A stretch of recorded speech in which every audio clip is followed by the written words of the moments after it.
Platina এসে কি বলে, পাশাপাশি এটা বলতে হয়, বলছে কি একবার আমরা যা পেয়েছি, আমাদের সব রেকর্ড করা রয়েছে এটা তো, যে আমি তো কিছু মনে করবেন না রানা, আমি তো সাধারণত এখানে বাংলাদেশে দেখাই না, কিছু সমস্যা হলে আমি প্রথমেই সিঙ্গাপুরে যাই, তারপরে যদি যেতে হয় অন্য জায়গায় চলে যাই।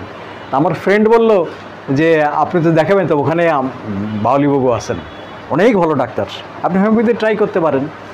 তা দেখুন আমি কোনোদিন কখনো হোমিওপ্যাথি খাইনি, আমার আদৌ হোমিওপ্যাথির প্রতি বিশ্বাস বলবো না, এটা হচ্ছে মেডিকেল সায়েন্স, হ্যাঁ নিশ্চয়ই আমি জানি না সেজন্য বলবো না, কিন্তু আমি এটা কখনো গ্রহণ করিনি।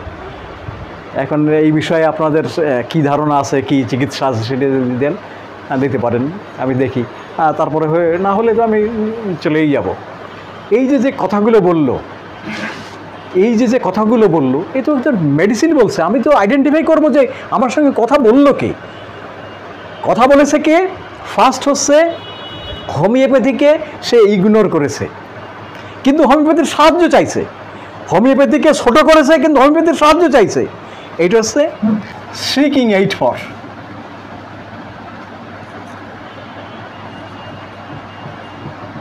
সিকিং এইড ফর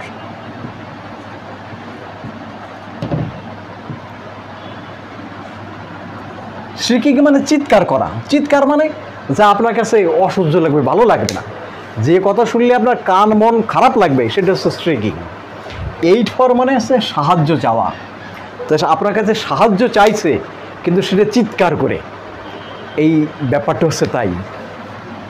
এই রুব্রিকের যে ইন্টারপ্রিটেশন করা হয়েছে সেটাই চলে আসে, এবং ওষুধটাকে আমরা সিলেক্ট করেছিলাম প্লাটিনা।